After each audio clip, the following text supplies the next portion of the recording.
Today is April the 11th, 2021. Daniel Pryor gives a message entitled, The Living One.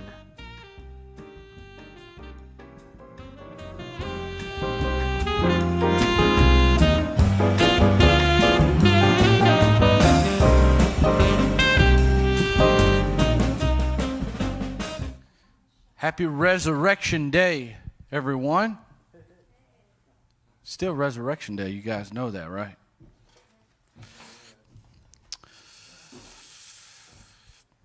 Have you had a resurrection week this week? I have. It's been really good. Have some exciting news for you guys. Some of you already know. This Wednesday, we're going to be sharing the spiritual gifts material as it relates in business. And so be praying for us. We've been praying for that. We've been preparing for that.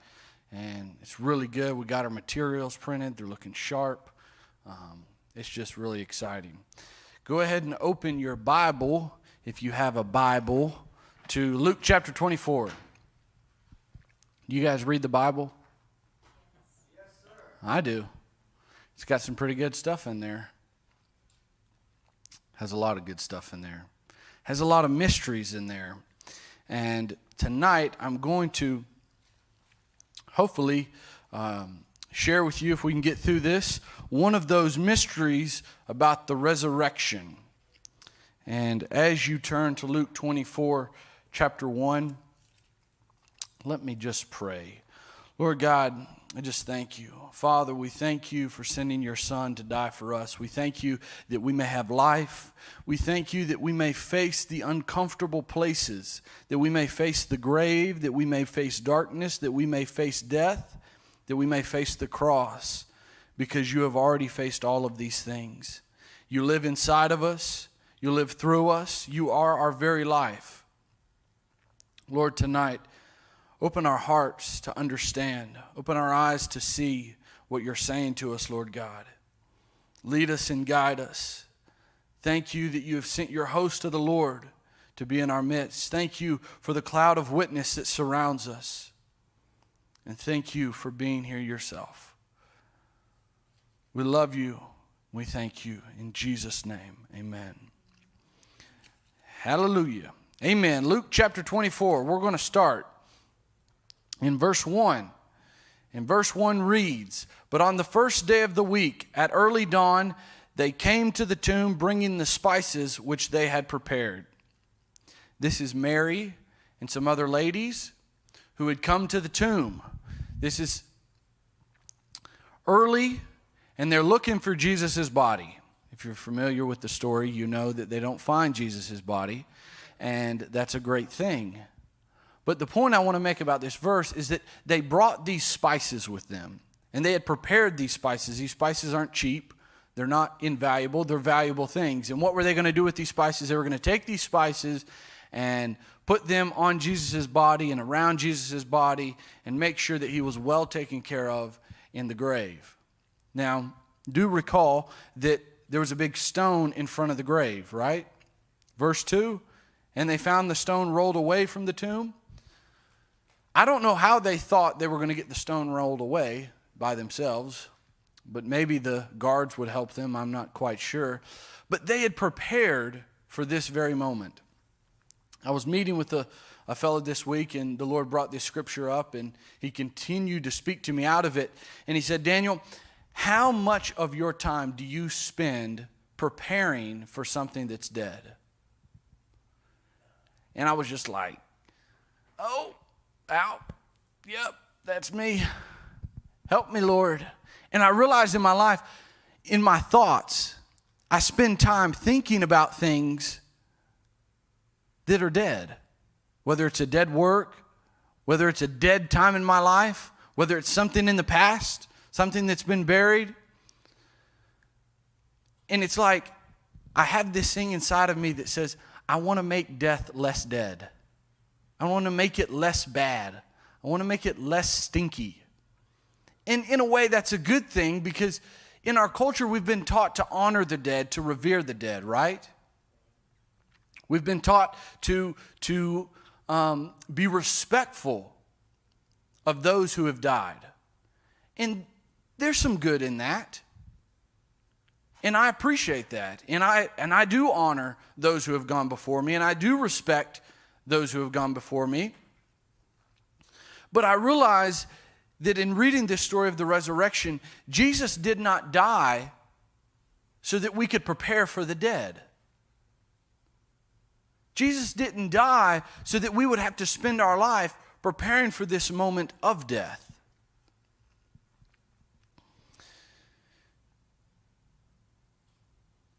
It always amazes me how when I go to funerals or hear funeral services, people share all of these stories about the good times in the person's life. They share stories about how they wish it could have been different, how they could have had more time, how they loved just spending time with that person or doing this and doing that.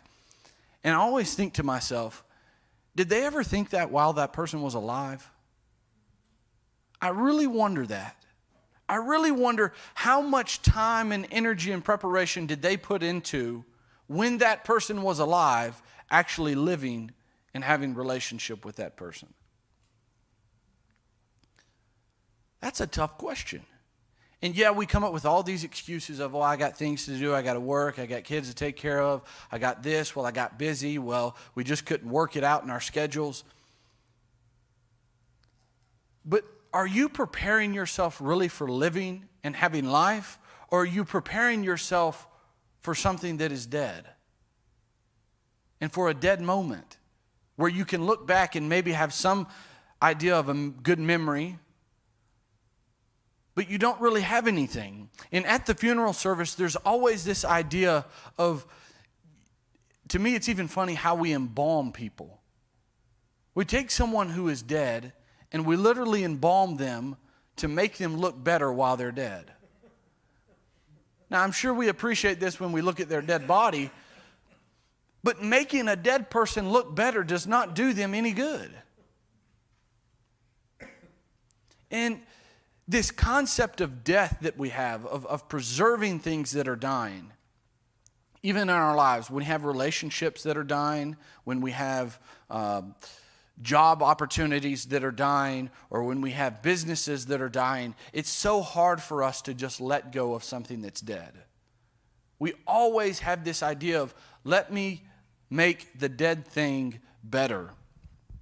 And I truly believe that Jesus came and lived his life in a way where he totally wanted to flip this idea of how we look at death. We know death is not the end. We know death is not the finality of something. We know that there is more. There has to be more. And I believe Jesus, in what he did in his life, is that he never prepared himself for death. He always prepared himself for life. He always prepared himself to live. Even though in his whole ministry, he was telling people, hey, I'm going to die. My hour is going to come. The Son of Man will be handed over to sinful men. He will be crucified. He will die, and he will be raised in 3 days. He was telling people that all the time, it seemed like. But he was never preparing just for death. He was preparing for life. And he was preparing those who were following him on how to live when what they see is death. Jesus wants us to be focused on living and having life. That's why he comes and he says, I came to bring life and life abundantly. All of us in our lives can probably identify dead areas. And you know what we usually do? We usually try to pray for those little dead areas. Lord, just make it not so bad. I don't really have life doing this, but just, Lord, help me get through this dead thing so that I can do something else. I don't believe that's what Jesus has really called us to. And the question is, what has he called us to? Well, life.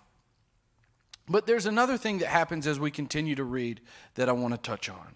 So they found the stone rolled away from the tomb, and in verse 3, it says, but when they entered, they did not find the body of the Lord Jesus, While they were perplexed about this, behold, two men suddenly stood near them in dazzling clothing. And as the women were terrified and bowed their faces to the ground, the men said to them, "Why do you seek the living one among the dead?" It's another one of those great questions. Why do you seek the living among the dead? Why do you look for what is alive in death and in the place of death and in the residence of death? He says, he is not here, but he is risen. Remember how he spoke to you while he was still in Galilee. My question for you tonight is, are you looking for the living among the dead? Are you looking for the living among the dead? Now, I always kind of think it's funny how these two men in dazzling clothing that we're later told are angels, I think it's funny how they just simply say, he's not here, he's risen. Where's all the other questions like, hello, where did he go? Where's that response in these ladies to say, what happened? What do you mean he's risen? How did he rise? We don't ever really get those type of questions and responses in the scriptures, but I like to play them out in my mind, and usually, it's in a lot different voices. It's in our own cultural voices, and it was funny as I was preparing this message, Medea, y'all know Medea? Medea goes to jail, Tyler Perry dressed up, and all I could hear was, when it says he is not here, he is risen, all I could hear in my head was, honey, he gone, he gone. He's not here. And it's like they had such an expectation for the body of Jesus to be there in the grave, even though they had been told that he would have to raise again. We have expectations in our lives that things are going to have to die, and when they die, they're going to have to stay dead. We're afraid of death because we're afraid that it's going to have to stay dead. Death in a relationship, death in an opportunity, death in a friendship, death in a dream and a hope. But the reality is, he's gone. He's not there. He's not going to stay in the grave. And we know this. You know this. I know this. But for some reason, I'm still looking for the living among the dead. He's not here. He's risen. And he says, remember how he spoke to you while he was still in Galilee. Now, once again, where were they to look for this risen, living one? I don't fully know. I don't think they fully knew where they were to look. But I think that the mystery that we are shared in the rest of this chapter illumines to us how we are to look and where we're to look. Now remember, he says, remember how he spoke to you in Galilee. So how did Jesus speak to the people while he was in Galilee? Just a little history on Galilee. Most of the miracles that Jesus did, where were they? In Galilee. The first miracle in Cana, where was it? In Galilee. When Jesus was finished with the temptation in Luke chapter 4, it says that he went in the power of the Spirit to Galilee. Galilee is a major place. It was a place of beginnings. Okay? Nazareth is in Galilee. So Galilee is pretty important. But he says, remember how he spoke to you in Galilee. Not what he spoke to you necessarily, but remember how. So how did Jesus speak to the people when he was in Galilee? Let me remind you of something. You know that scripture where it says, the mind set on the flesh is death, but the mind set on the spirit is life and peace? If we're looking for the living one, our mind has to be set on the spirit. Would you agree? If your mind is set on the flesh, set on the natural, what are you going to find? You're going to find death. And you're going to ask yourself, well, Jesus, where were you? And where are you? I'm sitting in here in the grave, and I'm waiting on you. And he says, honey, I done come out of that grave. If you just come on out, we could have some life. We look for the living among the dead, but the mind set on the flesh is death, but the mind set on the spirit is life and peace. And he says, in Revelation chapter 1, verse 10, John is having his vision on the Isle of Patmos, and he says, I was in the Spirit on the Lord's day. You know what else he says when he was in the Spirit on the Lord's day? You know what he sees in John chapter 1, verses 17 and 18? Anybody want to take a guess? Guess who John sees? John sees this one. And you know what he says? When I saw him, I fell at his feet like a dead man. And he placed his right hand on me, saying, do not be afraid. I am the first and the last and the living one. And I was dead, and behold, I am alive forevermore, and I have the keys of death and of Hades. If you're looking for the living one, you're going to have to look in the Spirit. You're going to have to look beyond something that is natural. When it says that he was raised, it was not just talking about a natural thing, even though the natural thing was fulfilled. He was raised. He was out of the grave. But it was also talking about a spiritual thing. You have to have a vision that is raised beyond the natural circumstance that you're looking at. So remember how he spoke to you. How did Jesus speak when he was in Galilee? This is how. He spoke as a prophet. But not just a prophet, but also a fulfillment of prophecy. This is a mystery of Jesus. That when Jesus speaks, he can prophesy by what he does. And while he is prophesying, he can fulfill prophecy in what he's doing. So every time Jesus comes to you and says something to you, just remember that the very thing he says is prophetic of what he's going to do. Because the testimony of Jesus is the spirit of prophecy. And when we're looking at something that is dead, we need to remember how he spoke to us while he was in Galilee. And he spoke to us as a prophet. So, let me remind you of something else about this Galilee. The Pharisees, what did they say about Galilee? In John chapter 7, they had these little snide remarks. And you know what they said about Galilee? They said, can Christ come out of Galilee? And they said, can a prophet come out of Galilee? Well, they should have known that a prophet can come out of Galilee. You know why?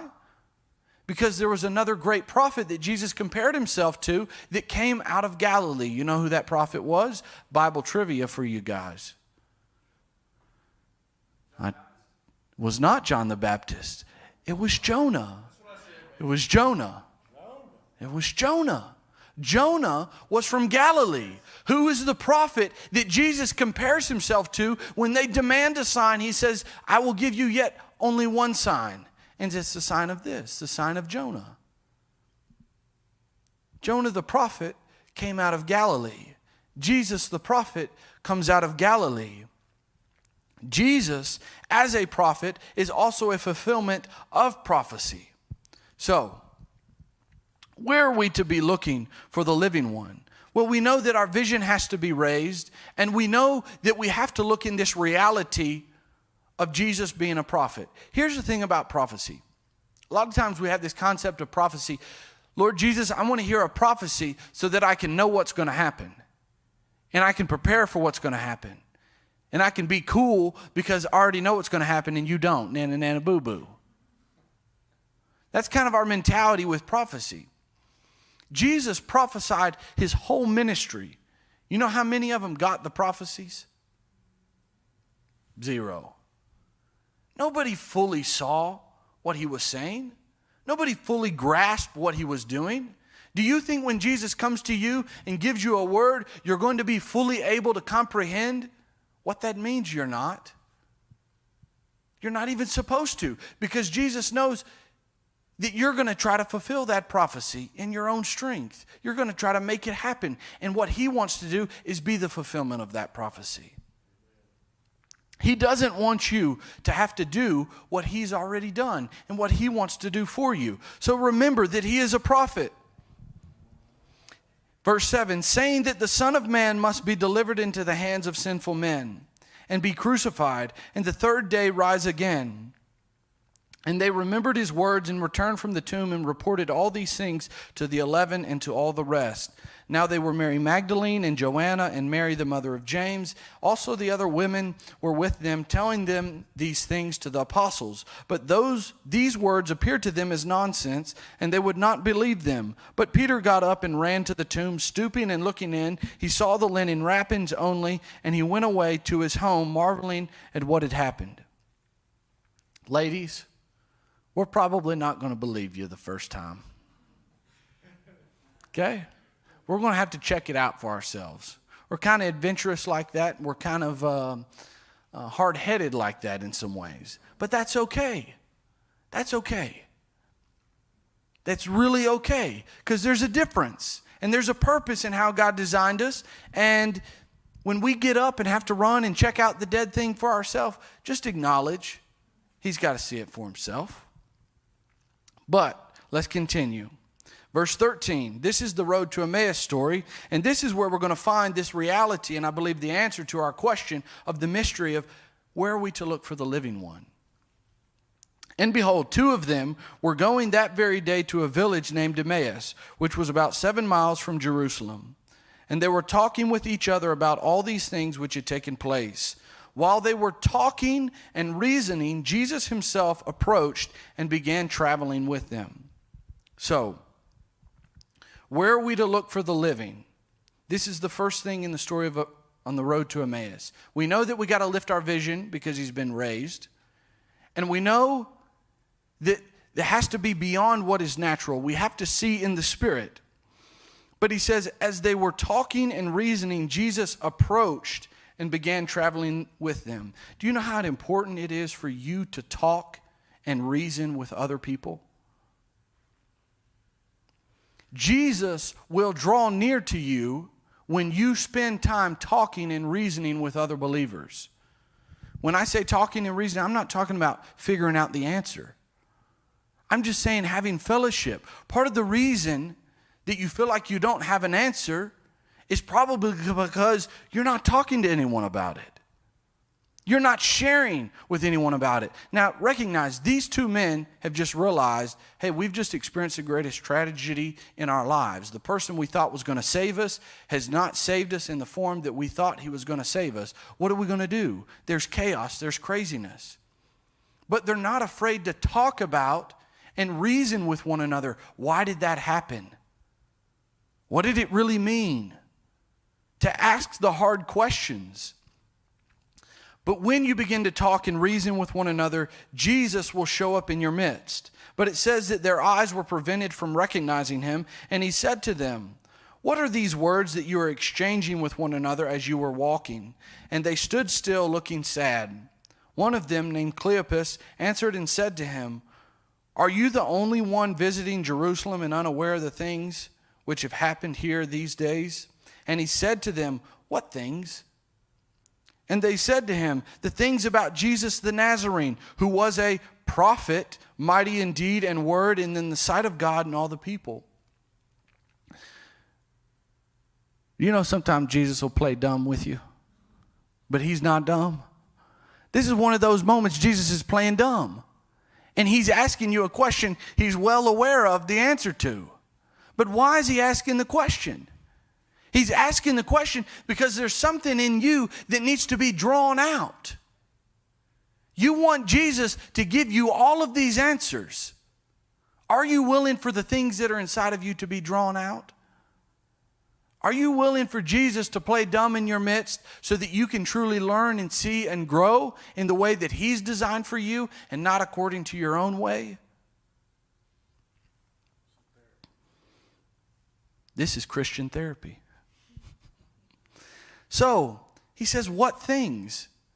Recognize they call him and refer to him as the prophet, mighty in deed and word in the sight of God and all the people. And how the chief priest and our rulers delivered him to the sentence of death and crucified him. But we were hoping that it was he who was going to redeem Israel. Indeed, besides all this, it is the third day since these things happened.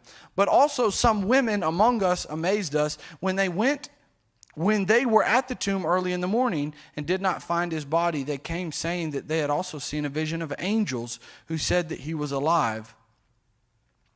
Some of those who were with us went to the tomb and found it just exactly as the women had said, but him they did not see. And he said to them, O foolish men and slow of heart to believe in all that the prophets have spoken. Where do we look for the living one? How do we see the living one? You don't see the living one just with your natural eyes. You see the living one with the reality of your heart, the eyes of your heart. What's the condition of the eyes of your heart? What are your eyes looking at? O foolish men and slow of heart to believe in all that the prophets have spoken. Was it not necessary for the Christ to suffer these things and to enter into his glory? Then, beginning with Moses, who was a prophet, and with all the prophets, he explained to them the things concerning himself in all the scriptures. And they approached the village where they were going, and he acted as though he were going farther. But they urged him, saying, Stay with us, for it is getting toward evening, and the day is now nearly over. So he went in to stay with them. Here's the second key to the road to Emmaus, verse 30 and 31.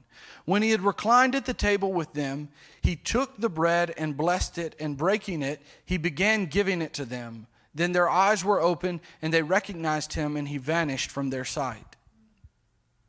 How do we see the living one? Would you be frustrated if Jesus showed up to you and right when you saw him, he disappeared? I probably would be. I'm pretty sure I would be. I'd be like, why couldn't you just make it a little bit longer? I just wanted to see you a little bit longer. But this is the beauty of Jesus, is that Jesus is not going to allow us to stop halfway. This was incredible that they had seen Jesus. But what was the reality that enabled them to see Jesus? It was the breaking of the bread. So not only to find and to look for the living one, you need to talk and to reason. But secondly, you need to partake of the broken bread that is blessed, because it will enable you to see. Now, the bread is the body of Jesus Christ. We know this. The bread is the bread of life. The bread, which is the body of Jesus, is also the flesh of Jesus, which went through horrendous things during the crucifixion. And we know that because his flesh was broken and beaten and bruised and battered and pulled apart, we know that we have been given access into the Holy of Holies by his blood and the breaking of his body. And so what happens is that when we're looking for the living one, we have to learn to receive the broken thing that is blessed. We have to receive the natural thing that is broken and blessed. And when we receive it, then we will have sight to see the living one that is in our midst, who has given it to us. This is a reality of the Christian faith. That grave was a blessed place. That grave was a blessed place. That reality of the crucifixion was a blessed reality. It was a blessed experience. It was a blessed thing in the life of Jesus.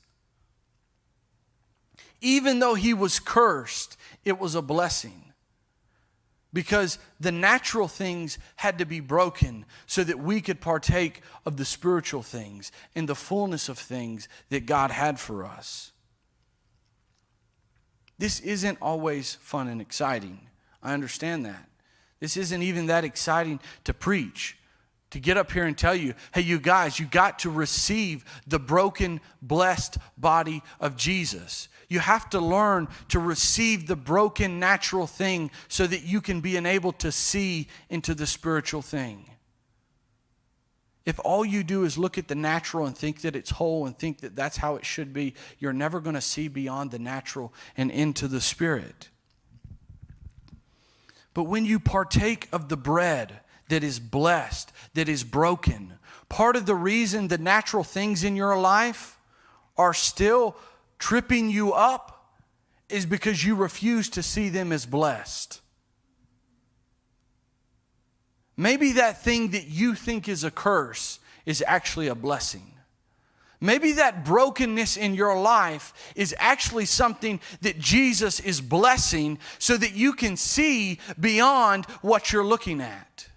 Amen. They had walked with Jesus on the road to Emmaus, and they had sat with him at the table, and they had reclined with him.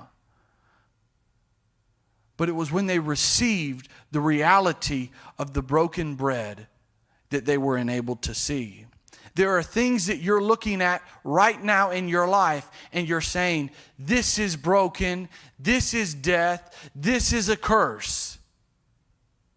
And Jesus wants to say, this is a blessing. You need to receive this so that you can see. And when you see, realize what's going to happen. Verse 32.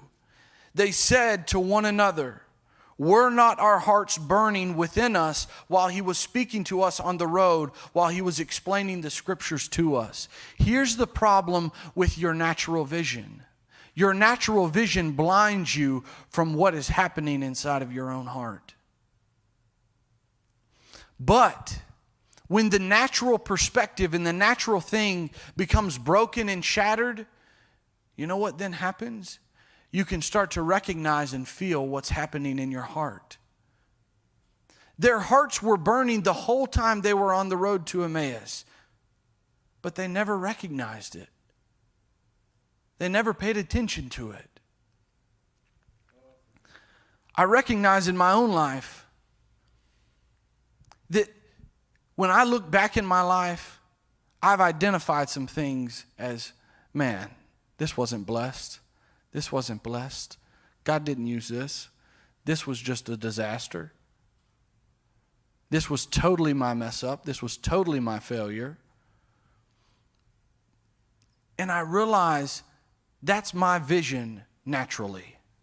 And I will never be able to realize what God was doing in my heart in those places until I'm willing to receive the fact that in that brokenness, Jesus blessed it, and he gives it to me to receive so that I may see it and I may acknowledge what he's doing in my heart. If we're going to see the living one in the Spirit, we're going to have to receive the blessed, broken bread. Now, when you receive it and you see, you're going to begin to acknowledge there's a burning something in your heart. And your tendency is going to be to shut that thing down and to say, oh, it can't really be. Oh, this isn't really Jesus. But that burning reality inside of your heart is a way that Jesus is working. It's a way that Jesus is speaking to you. It's a way that Jesus is moving in your life. And you know what it does when you begin to feel that burning desire in your heart? It puts a desire and a passion in you to stand up and to go where you need to go and to do what you need to do. Realize what happens to them. It says, verse 33, and they got up that very hour and returned to Jerusalem. Do you realize they had just literally walked 7 miles from Jerusalem? And they even told Jesus, hey, stay with us because it's about to be nighttime. You shouldn't go any further. But when their heart was opened, when their eyes were opened, when they received the blessed, broken body of Jesus, they were empowered and strengthened to go back to Jerusalem 7 miles, to return to their brothers who were in Jerusalem. And this is what they said. They got up that very hour and returned to Jerusalem and found gathered together the 11 and those who were with them, saying, the Lord has really risen and has appeared to Simon.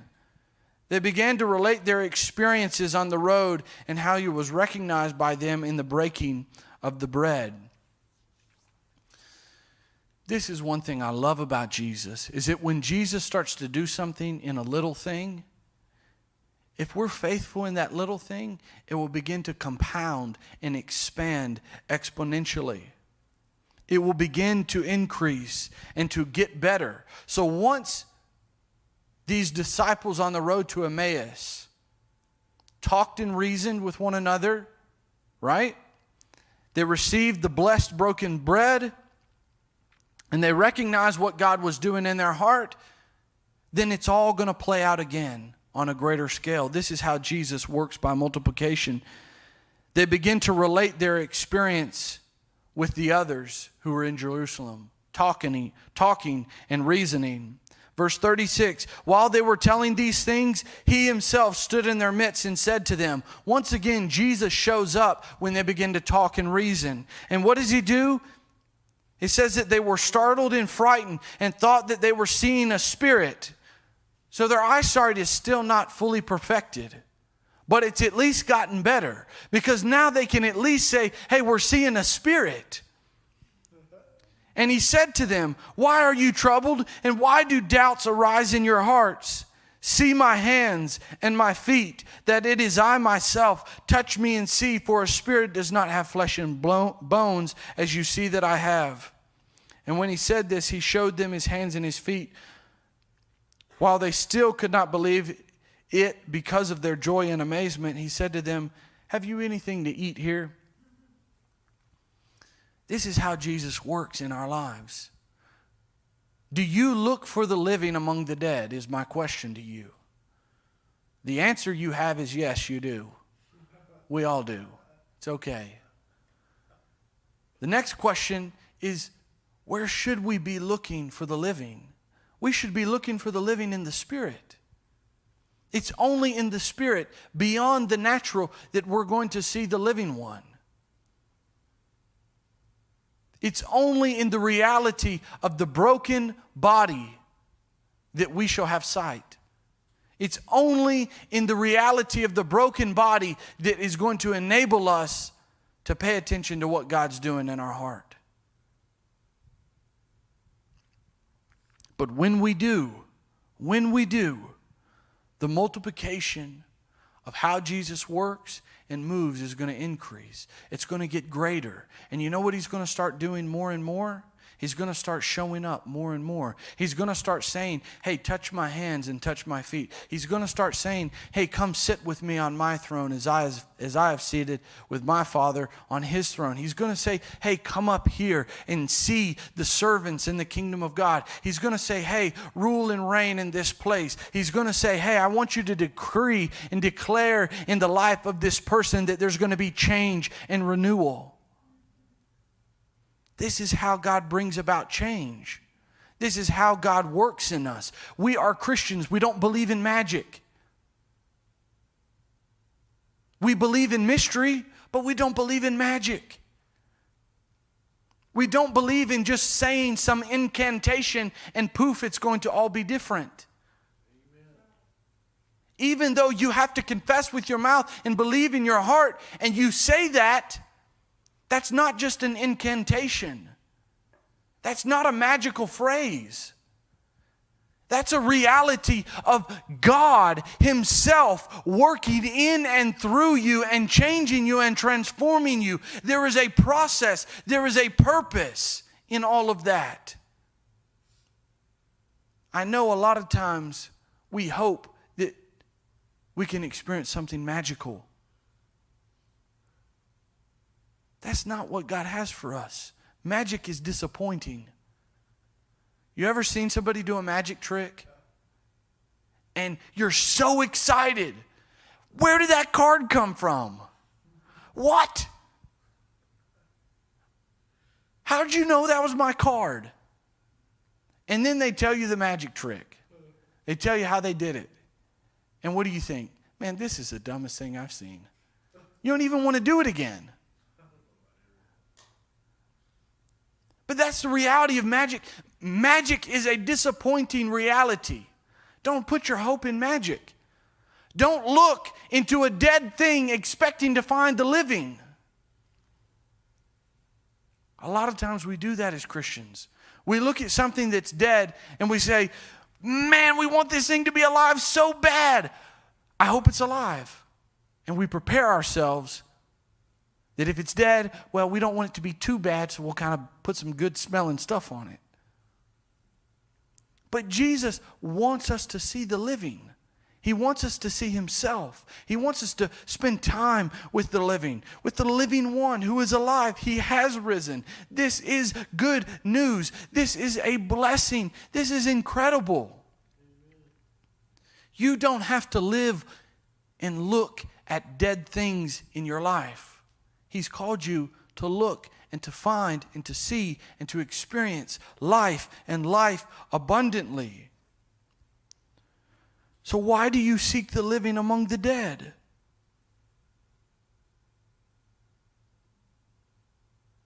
I don't know why. It's not because of Jesus. That's not what Jesus teaches us. Jesus never teaches us to look for the living among the dead.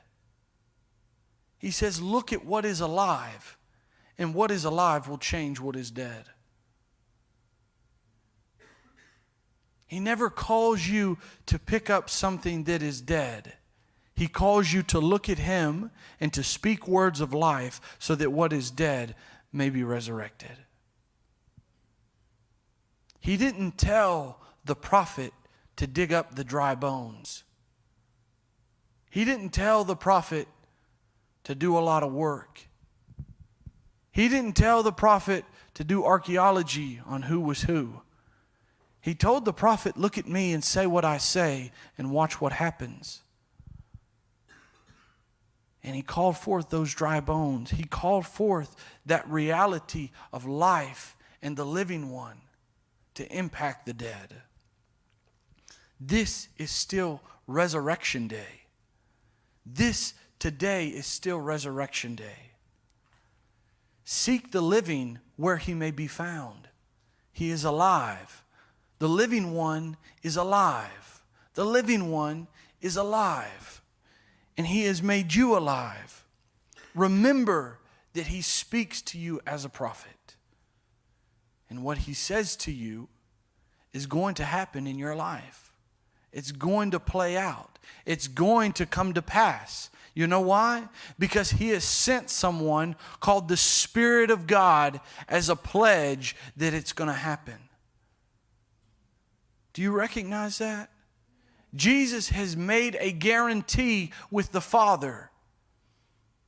This one's going to be changed. You know why this one's going to be changed? Because I'm putting my Spirit in him. Look for the living. Look for the life of the Spirit. The Spirit of God is in you. I know you've been pondering and thinking about the dead things in your life and what you could have done and what you should have done and how it could have been. Jesus didn't call you to that. He called you to say, look unto the living. Look unto life and life abundantly. Look unto me and I will give you life. I will bring to you salvation.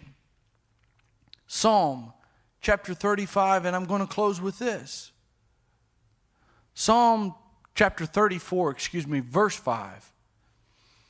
It says that they looked to him and were made radiant. There we go. This guy has it memorized. Amen, Mark. That's wonderful. Look to him and you will be made radiant. And you know what it says next? And your face will not be ashamed. You will not be ashamed. You know what you feel when you look into that grave? Oh, shame. Right? Because you look and you say, man, I really thought this was going to be different. Jesus is aware that you look into things and you say, man, I wish they were different. I wish I could have done something differently. I wish this wasn't something that was dead. But the reality is, it's probably dead for a reason. But if you'll look to the living one, and if you'll look to him, he will make you radiant, and your face will no longer be ashamed, because you will see the reality of resurrection life in your midst, and in your life, and in your relationships, and in your family, and in your generations. This is the reality of the living one. You don't have to prepare for death anymore. The living one is alive. He is risen. He is raised from the dead. And he is calling you and calling me to look unto him, that we may be saved and have life and life abundantly. Amen? Amen. I'm going to ask that you close your eyes, and I'm just going to pray and decree over us.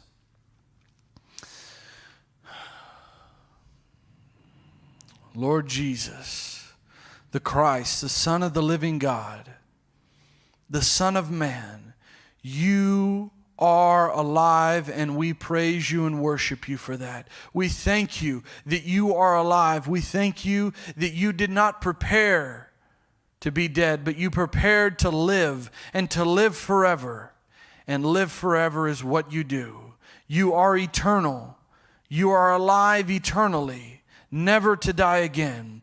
Lord, over each of our hearts and over those on live stream, I speak and I declare that in the name of Jesus, we would no longer look among the dead for the living one, but that we would look unto the Spirit of the living God, the Spirit of him who raised Jesus from the dead. I declare that as we look in the Spirit, we would remember that you are a prophet, and everything that you have said shall come to pass, and that you will fulfill the prophecy that has been spoken, for you are the fullness of God and the fullness of the prophecy. I declare that we will have fellowship with one another, that you are coming near to us as we talk and we reason amongst ourselves, Lord God. Even in hard questions and hard things, we acknowledge that you are in our midst.